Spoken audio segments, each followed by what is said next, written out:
you very much for being out here tonight. Thanks to all those that have put this event on. This is of critical importance for us to be speaking about this event everywhere in Northwest Indiana. I'll make one quick correction to that great introduction. I'm not a Hobart resident, I'm a Gary resident. And I think you'll see kind of why that is a crucial distinction to make as we go through. Also, that's not me up there, as you can see, that's a marsh. So I'll explain the importance of that as well. Sometime in the summer of 2012, representatives of the GEO group began meeting with a coterie of Hobart elected officials, including the mayor and 3 city councilmen. Since this did not constitute a quorum, the proceedings were not made public, and they were only discovered later under a FOIA request. These meetings occurred right around the time that our friends and allies in Crete, Illinois had successfully pressured their elected officials to reject a plan by the CCA, which is GEO's main competitor in the for-profit prison industry, to build the much anticipated Chicagoland area immigrant prison and processing center.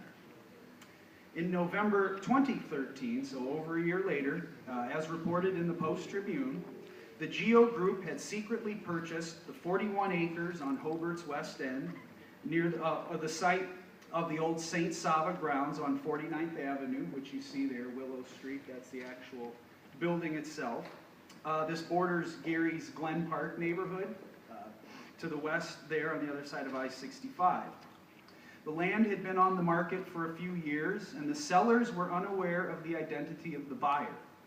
For approximately $500,000 and no contingencies, the GEO group achieved what the CCA could not in Crete or later in Joliet. They became landowners in the Chicagoland area. This touched off now 6 months of agitation and organizing in the region, on which I'd like to offer a brief overview. And what I'd like to do by way of setting up our following speakers is to show the constellation of explosive issues that arise and activate when communities are forced to confront the threats of mass incarceration and privatization, and specifically the context in which they occur here in Northwest Indiana. This presents a unique set of difficulties from an organizing perspective, but for every challenge there is also a chance to educate and the possibility to build the diverse regional coalition that will be needed to defeat this menace. But first, a little bit about GEO. From GEO's own media reports, quote, "Media reports inaccurately and unfairly portray GEO's track record in a negative light by focusing on isolated incidents," end quote. To give you a sense of the large volume of information available on GEO that we as organizers have been processing, I'll just touch on a bit of an overview. All of this data was made available to us by the Private Corrections Working Group. Their website, if any of you are interested, is privateci.org. That's privateci.org. And they've got an amazing database on this company and all the other for-profit prison companies operating here on the planet. So just to give you a sense, first, they have a list of court settlements that involve GEO. It's current only up to 2008, and it lists over 300 settlements over 9 pages, small print. Went through and counted up a few, looking for patterns. There were 24 settlements for sexual battery. There were almost 3 pages of settlements on miscellaneous. There's approximately 36 entries per page. There were 36 assaults, whether these were by inmates on other inmates, inmates on employees, or employees on inmates. There were 29 settlements for medical improprieties, and we've heard some of the cases of people basically, being left to rot in their cells when they were urinating blood or vomiting, and just basically unattended to as a method of cutting corners and making more profit for this company. And there were 11 court settlements relating to deaths that occurred within GEO facilities. And Isaac before has pointed out how these companies have made a practice of not recording the time of death till after the person has been put in an ambulance and driven away from the facility, so that way the death doesn't count against the facility. On this website, privateci.org, There is a list of lawsuits filed against the GEO company. It's only current up to 2005, and that's 28 pages long of small print. There are incident reports that is current up to 2008. That is 110 pages long. And then just a general rap sheet against GEO that has detailed reports of what I've been talking about. It is 533 pages long. These reports are arranged by facility and are in reverse chronological order, so it makes it pretty easy for us researchers to start making sense and presenting cases. But it strikes me as that they call us community organizers troublemakers. It sounds like GEO's got a far head start on that, far from being these isolated cases here and there. It seems that there's a very clear pattern.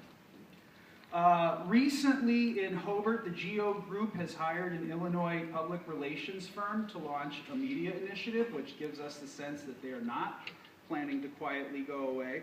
And a quote from one of their spokesperson, the mysterious Pablo Paez, who's worked for the company for some years now, but they only seem to trot him out when they need a bland quote in their favor. Speaking on recent events in Northwest Indiana, Pablo Paez says, Northwest Indiana has strong transportation networks, a strong business climate, and a well-trained workforce that are great assets that make it an attractive place in which to operate. Northwest Indiana is also, or Indiana is of course a right-to-work state, which is very favorable to GEO's sort of labor relations, if you will. So we don't think they're going to be going away anytime soon, unfortunately.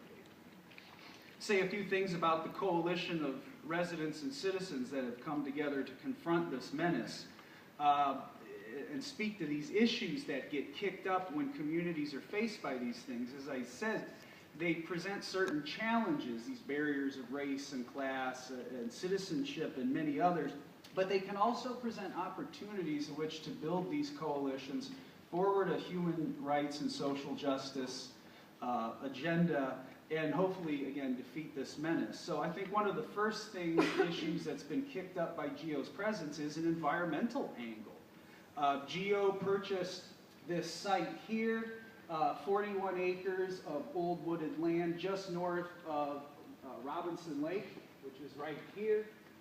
There are trees in here that are well over 100 years old. This land was largely untouched. It was built as a picnic grounds for the Serbian population. I think this was sometime back in the late 50s, so it really wasn't developed. We've got a lot of open space. And if you could go to the next one, please. Thank you.